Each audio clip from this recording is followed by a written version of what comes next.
प्यारे विद्यार्थियों नमस्कार। आज हम लोग क्लास 12 फिजिक्स में अपने टॉपिक पर आगे बढ़ते हुए हम लोग पढ़ रहे थे विद्युत परिपथ, और पिछले दिन तक हम लोगों ने किरचॉफ के दूसरा नियम तक के व्यंजक को पढ़ा था। अब उस किरचॉफ नियम के आधार पर कुछ और भी प्रश्न होते हैं जिसको हम लोग आज कवर करने का कोशिश करेंगे। तो आप इस वीडियो को पूरी ध्यान से देखें ताकि आपको यह ज़्यादा से ज़्यादा समझ में आए। तो हम लोग इस प्रश्नों को हल करने से पूर्व पहले जान लेते हैं प्रश्न क्या है। चित्र में दर्शाए गए परिपथ में धारा का मान ज्ञात करना है। कह रहा है कि यह एक परिपथ दिया गया है जिससे आप धारा का मान ज्ञात करिए। ठीक है, हो सकता है किसी भी तरह से परिपथ दे, तो आपको पहला यह चुनाव करना है कि यह बंद परिपथ है कि खुला परिपथ है। तो हम लोग देख रहे हैं कि यह खुला परिपथ है। बंद परिपथ दूसरा ला में इस तरह से हम लोग बनाते थे, ठीक है, नेटवर्क बनाते थे।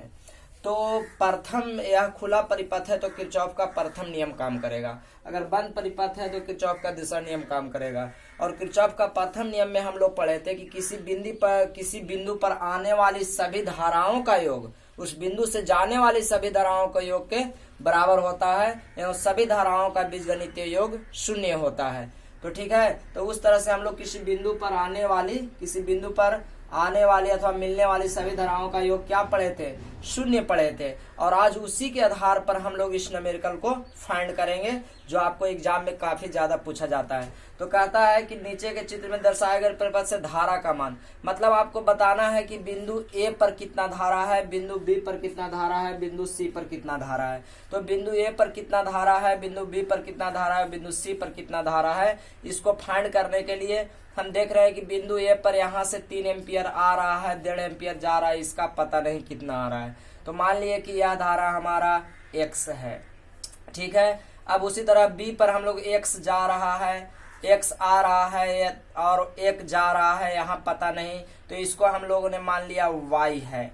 और उसी तरह इसको हम लोगों ने मान लिया z है। तो आशा है आपको यह मानने जरूर आया होगा। अब हम लोग किरचॉफ के प्रथम नियम से चलेंगे। किरचॉफ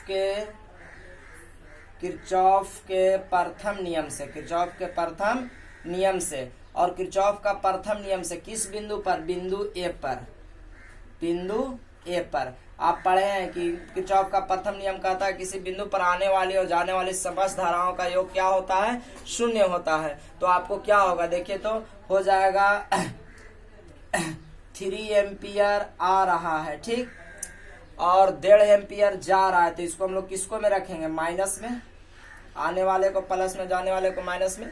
और 1 एम्पियर भी जा रहा है तो इसको भी हम लोग किस में रखेंगे, माइनस में। और सभी का योग क्या होता है, 0 होता है। किरचॉफ का प्रथम नियम यही कहता है किसी बिंदु पर आने वाली सभी धाराओं का कुल योग क्या होता है, किसी बिंदु पर मिलने वाली धाराओं का, मतलब आने वाला और जाने वाले धाराओं का कुल योग शून्य होता है। तो केवल जो अंदर बिंदु की ओर आ रहा है उसको आप प्लस में रखिए और जो जा रहा है उसको माइनस में रखिए। तो उसी तरह ए बिंदु पर इस तरह से हो जाएगा। ठीक है, तो अब यहाँ से हम लोग x का मान निकालेंगे। तो ध्यान दीजिए, x इधर माइनस में तो दूसरी ओर आके प्लस में, और 3 एम्पियर में से 1.5 एम्पियर घट गया तो कितना बच गया आपको, 1.5 एम्पियर बच गया। यानी x से हमको कितना धारा बह रहा है, ए बिंदु पर अभी कितना एम्पियर, पूरे परिपथ से हमको यहाँ पे ए और बी के बीच कितना धारा बह रहा था, 1.5 एम्पियर का धारा बह रहा था। तो ए बिंदु पर हम लोगों ने इतना धारा निकाल लिया। ठीक है, x ए और बी के बीच कितना धारा बह रहा है, x धारा बह रहा है। इसको आप ऐसे भी कह सकते हैं, अर्थात ए एवं बी के बीच बराबर x बराबर 1.5 एम्पियर। फिर हम लोग बिंदु बी पर चलेंगे। फिर बिंदु बी पर जब बी बिंदु पर चलेंगे तो किरचॉफ के फिर प्रथम नियम से, ठीक है, किरचॉफ के प्रथम नियम से फिर चलेंगे। तो आप किरचॉफ के प्रथम नियम यहाँ बड़ी ध्यान से थोड़ा सा देखिए। तो किरचॉफ के प्रथम नियम जैसे हम यहाँ लगाएंगे तो हम लोग क्या देख रहे हैं कि x हो जाएगा प्लस में 1 एम्पियर, माइनस में y हो जाएगा माइनस में। बिंदु बी पर किरचॉफ के प्रथम नियम से आप डायरेक्ट भी कर सकते हैं। प्रथम नियम से किरचॉफ के प्रथम नियम से चलेंगे तो देखिए क्या क्या होगा, हमको x हो जाएगा प्लस में आ रहा है और माइनस में हो जाएगा 1 एम्पियर और फिर माइनस में हो जाएगा y और बराबर में क्या होगा 0।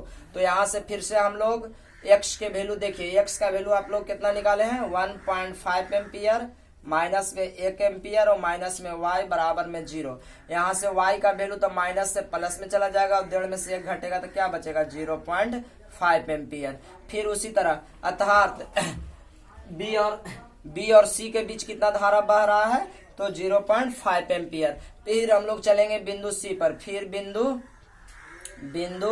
C पर, ठीक है, यानी B और बिंदु C पर हम लोग निकालेंगे धारा, तब कितना बह रहा है। तो देखिए बिंदु C पर, यानी बिंदु C पर हम लोग चलेंगे उसी तरह से, तो बिंदु C पर धारा निकालेंगे तो देखिए किरचॉफ के प्रथम नियम से फिर लिख सकते हैं, किरचॉफ के प्रथम नियम से। ये बार बार लिखना जरूरी नहीं है, अगर लिखिएगा भी तो कोई दिक्कत नहीं है। किरचॉफ के प्रथम नियम से चलेंगे तो बिंदु C पर कौन कौन आ रहा है, तो पहले तो y आ रहा है तो ये प्लस में होगा, और देखिए 0.25 निकल रहा है बिंदु C से निकल रहा है, तो इसको किसको में रखेंगे, माइनस में रखेंगे 2.5 एम्पियर। और z भी हम लोग को क्या हो रहा है, z भी निकल रहा है तो माइनस में z बराबर में 0। y के जगह पर अब क्या रख देंगे, y के जगह पर रखाएगा आपको 0.5 एम्पियर, माइनस में 0.25 एम्पियर और माइनस में z बराबर में 0। अब यहाँ से उसी तरह से आप z का मान निकालिएगा तो z माइनस से क्या हो जाएगा, प्लस हो जाएगा, और 0.50 और 0.25 में से घट जाएगा तो 0.25 एम्पियर, अर्थात x बराबर आ जाएगा आपको कितना 1.5 एम्पियर। आपको y के स्थान पर कितना धारा बह रहा है तो 0.5 एम्पियर, और z के स्थान पर कितना धारा का प्रवाह हो रहा है तो 0.25 एम्पियर। तो इस तरह से हम लोगों ने किरचॉफ के प्रथम नियम के आधार पर इस प्रश्न को हल कर दिया। तो आशा है कि आप भी ऐसे प्रश्नों को जरूर हल कर देंगे। तो किरचॉफ के प्रथम नियम के अकॉर्डिंग आप बनाना सीख गए हैं। अब हम एक दो प्रश्न किरचॉफ के दूसरे नियम पर लेते हैं, क्योंकि एग्जाम में किरचॉफ के दूसरा नियम से ही प्रश्न पूछे जाते हैं। तो चलिए हम लोग उसको देखते हैं। हम लोग अपने दूसरे प्रश्न पर चलते हैं। दूसरा प्रश्न आपको इस तरह से दिया गया है, ध्यान दें। यह एक नेटवर्क, एक जाल बनाया गया है और कहा गया है कि इस जाल से परिपथ से I1, I2 एवं I3 का मान ज्ञात करें। I1, I2, I3 आपको देखते ही यह जरूर समझ में आ गया होगा कि यह एक जाल है और यह किरचॉफ के दूसरा नियम अप्लाई होता है, आपको यह जरूर पता होगा। तो किरचॉफ के दूसरा नियम कहा था कि किसी बंद लूप में, यहाँ दो ठो बंद लूप है, देखिए A, मान लीजिए B, A, B, C, D। अगर आपको चलना है तो A, B, C, D, A में भी चल सकते हैं। आप यहाँ से C, D, F, E या E, F, D, C, E, हम आपको बता रहे हैं कि आप अपने हिसाब से लूप का चयन करिए और अपने हिसाब से बनाइए, आपको सेम मान प्राप्त होंगे। केवल आपको सावधानी यह बरतना था कि किसी बंद लूप में बताया गया था कि जहां बंद, किरचॉफ का दूसरा नियम कहा था कि किसी बंद लूप अथवा पास में सभी प्रतिरोधों का जो विभवांतर था V बराबर IR, ठीक है, V बराबर IR का बीजगणितीय योग कुल विद्युत वाहक बल के बीजगणितीय योग के बराबर था। मतलब E बराबर IR sigma EIR into E sigma E आपको व्यंजक था, ठीक है, विद्युत वाहक बल। लेकिन कंडीशन यह था कि जो आने वाला होगा, जो धारा की दिशा में, यानी धारा के दिशा में जो चलेगा माइनस से प्लस की ओर चलेगा, वह धनात्मक रखा जाएगा, और जो प्लस से माइनस की ओर चलेगा वह ऋणात्मक रखा जाएगा। तो प्लस से माइनस मतलब आप परिभाषा जा सकते हैं, माइनस से प्लस की ओर धनात्मक और प्लस से माइनस की ओर ऋणात्मक, वह कहा गया है किरचॉफ के द्वितीय नियम से। तो अब हम लोग इसको फाइंड करेंगे और I1, I2, I3 का मान निकालेंगे। तो हम आपको बहुत बारीकी से समझाते जाएंगे। तो हम लोग जान रहे हैं कि विभवांतर V बराबर IR की आवश्यकता पड़ेगा। तो देखिए यह ओम है, तो अगर इसको R1 हम लोग मानते हैं, ध्यान दीजिएगा, तो यहाँ धारा I1 बढ़ रहा है तो इसको हम लोग V1 कह सकते हैं। उसी तरह यहाँ पर हम लोग कह सकते हैं कि V2, जिसको में धारा कितना बह रहा है, आपको I2 बह रहा है, इसको हम लोग कह सकते हैं कि यह V3 है, ठीक है। तो अब हम लोग यह भी पढ़े थे कि जो I3 होता है उसका योग I1 प्लस I2 के बराबर होता है। अब आप देखिए, आपको इस तरह से प्रश्न दे दिया गया है। अब आप चलते हैं प्रथम लूप में। आपको हम फिर से कह दें, हम चल रहे हैं अब किरचॉफ के दूसरे नियम से, किरचॉफ के दूसरे नियम से ध्यानपूर्वक आप सीखिएगा। केवल आपको जो आ रहा है वह विभवांतर, धारा के दिशा में जो होगा वह प्लस और विपरीत दिशा में होगा वह माइनस। देखिए, बंद लूप, लूप किसी लूप का आप चयन कर सकते हैं। लूप हम इस तरह से चल रहे हैं, B A D C B. आपको हम कह रहे हैं कि आप ऐसे भी कर सकते हैं, A B C D A. आपको हम निश्चित बता रहे हैं कि वह भी बराबर मान प्राप्त होगा। B A D C A, loop B A D C B में ध्यान से देखिएगा।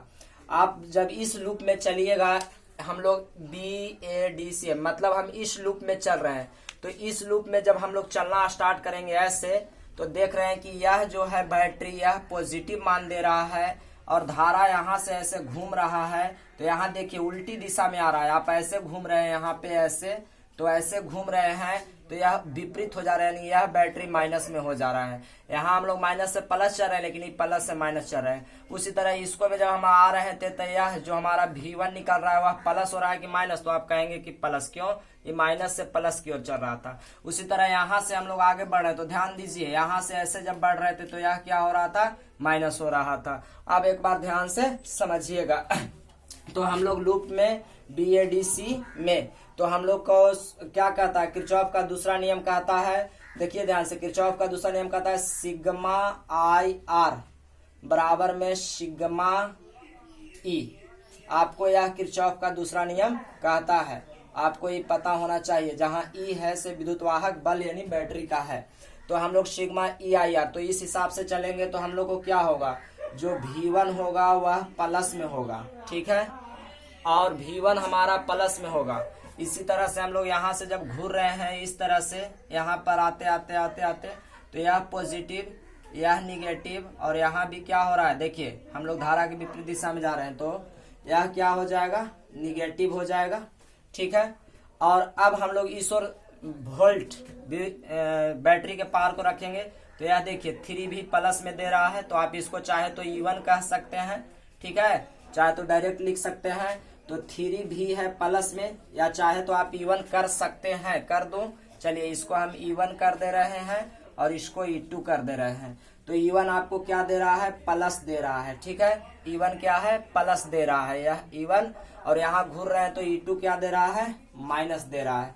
अब इसको हम लोग V बराबर IR, V बराबर IR, तो V बराबर IR, तो I1 हो जाएगा हमारा, और R के जगह पर क्या है? 1, देखिए 1, इसमें R1 होगा, माइनस में I2, V2 के जगह पर क्या धारा बह रहा है? देखिए I2 बह रहा है, और इसको में R क्या है? R1 है। हम ओम के नियम से V बराबर IR लगा के चल रहे हैं।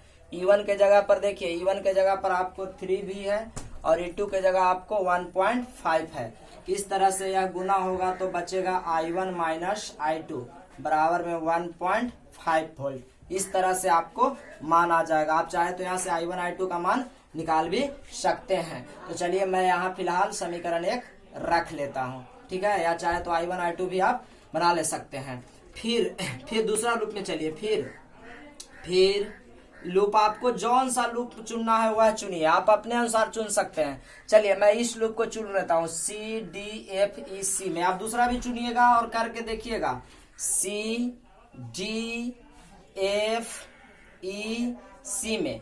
मैं इसमें भी दूसरा लूप चुन करके आपको दिखाऊंगा, ठीक है, CDFEC में। तो CDFEC में चलिएगा तो आप ध्यान से एक बार देखिए, इसमें हम चल रहे हैं तो V2 हमको क्या हो रहा है? प्लस हो रहा है। ये बैटरी भी क्या हो रहा है? प्लस हो रहा है। ऐसे आ रहे हैं धारा, तो यह भी क्या हो रहा है? प्लस हो रहा है। आप देख लीजिए, इसमें हमने ऐसा चलना शुरू किया तो आप सब देखिए धारा की दिशा में जा रहे हैं प्लस, तो आपको क्या होगा? एक और उसी तरह ओम के किरचॉफ नियम से चलेंगे, किरचॉफ के दूसरे नियम से चल रहे हैं, तो आपको क्या हो रहा है? देखिए, यह V2 आपको प्लस में हो रहा है, V2, और घुरते घुरते आएंगे तो यह क्या हो जाएगा? V3 भी आपको प्लस में हो रहा है, और इधर आपको इसको में तो एक ही गो है E2, ठीक है। अब V2 के जगह पर हम लोग क्या लिखेंगे, V2 के जगह पर I2 गुने R1, R1 के जगह अब I2 गुने R2 होगा तो R2 क्या है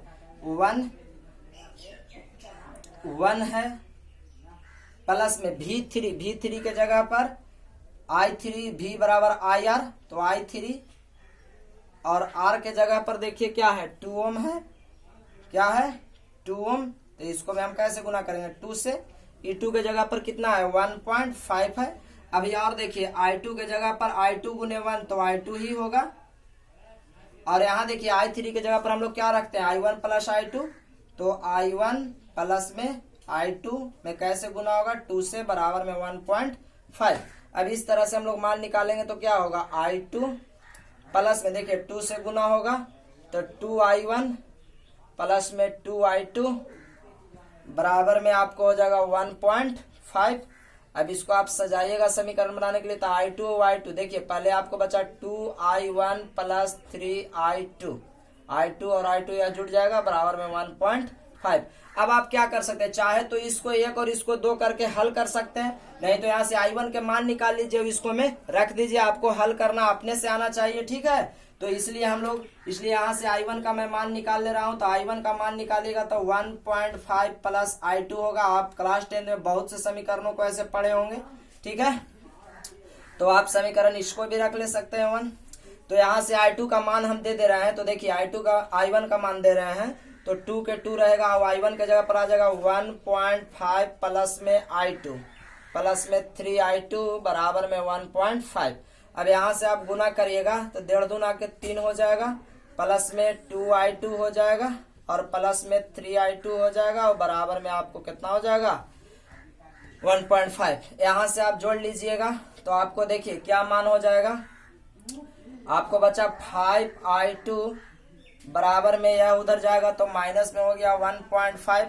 अब यहाँ से देखिए इसलिए I2 का वैल्यू यदि आप निकालिएगा तो आपको होगा माइनस में 1.5 बटा में 5 होगा, ठीक है।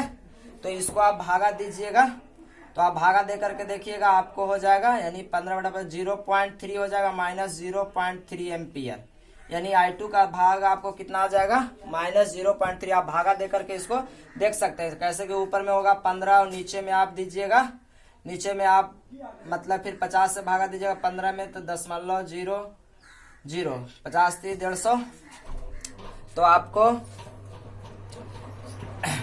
तो 0.3 एम्पियर। आप इसको भागा दे करके खुद ही ट्राई कर सकते हैं। देखिए मैं भागा दे करके दिखा दे रहा हूँ, तो आपको ऐसे करिएगा तो 50 बटा में हो जाएगा आपको 15, यहाँ 10 दीजिएगा 0 50 3 के 150, तो I2 आ गया। अब I2 का मान आप कहाँ रख सकते हैं 1 में, ठीक है।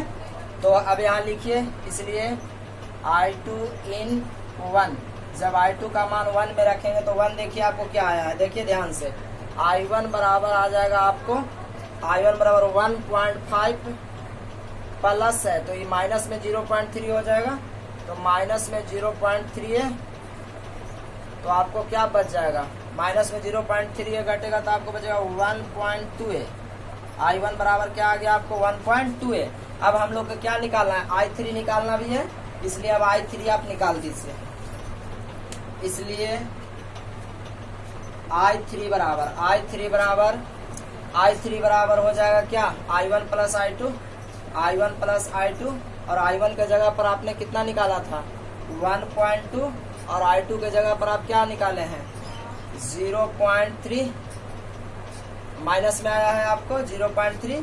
अब इसको आप घटा देंगे तो आपको 0.9 एम्पियर आ जाएगा, ठीक है। तो इस तरह से आपने I1 I2 I3 का मान फाइंड कर लिया। तो अब हम आपको कहते हैं कि अगर आपको इन प्रश्नों को खुद ही करना है तो एक लूप का चुनाव आप खुद ही करें, किसी एक लूप का चुनाव आप खुद करें, ठीक है। किसी भी लूप का चुनाव करिएगा आपको आंसर इतना ही आएगा। जैसे अब आपको लूप चुनने में थोड़ा और मदद कर देते हैं, ऐसे तो 1 2 और ले लेंगे तो आपको ज्यादा क्लियर आ जाएगा। तो लूप चुनने के लिए आप थोड़ी सी बातों को ध्यान देखिए। जैसे मान लेते हैं कंप्लीट हो गया, लेकिन मैं आपको हिंट कर दे रहा हूँ लूप चुनने के लिए, तो आप वीडियो को जरूर देख लें। अगर आपको मान लीजिए कि यदि लूप लेना था A B C D A, ठीक है, ABCDA, तो आपको ABCDA लिए हैं तो आप ऐसे चलना शुरू किए हैं, क्या ऐसे चलना शुरू किए, ऐसे। तो हम ऐसे चले तो देख रहे हैं कि 3 भी हमको प्लस से माइनस यानी माइनस हो गया, यह भी माइनस हो गया। अब यहाँ से हम घूर के इसमें आ रहे हैं, तो देखिए इसमें जब आ रहे हैं तो यह प्लस हो रहा है और यह भी प्लस, क्योंकि धारा की दिशा इसमें उसी दिशा में हम चल रहे हैं। तो आप देखिए इसको समीकरण आप बनाते तो क्या होता, आपको होता इधर आपको होता V1 माइनस में कि प्लस में, तो माइनस में होता, और इस तरह से यहाँ V2 क्या होता, प्लस में होता, V2 प्लस में बराबर में। देखिए माइनस में 3 भी जाता और इस तरह से प्लस में आपको यहाँ से आते तो यह माइनस में और यह क्या हो जाता आपको प्लस में 1.5 हो जाता। अब इसको आप सजाइएगा तो फिर भी आपको क्या मिलने वाला है, देखिए आपको V2 माइनस V1 मिल जाएगा बराबर में माइनस 1.5 हो जाएगा, जो आप पहले से निकाल रहे थे। अगर इधर आपको हल करिएगा फिर भी वही मान आपको प्राप्त होने वाला है। तो इसी तरह से आप दोनों लूप का चुनाव करिए और न्यूमेरिकल खुद ही फाइंड करिए। अगर आपको यह वीडियो पसंद आया है तो प्लीज़ लाइक और शेयर करना ना भूलें। यदि आपने चैनल को सब्सक्राइब न किया है तो सब्सक्राइब भी कर लें। तो आज का आपसे एक ऑब्जेक्टिव सवाल है मेरा, किरचॉफ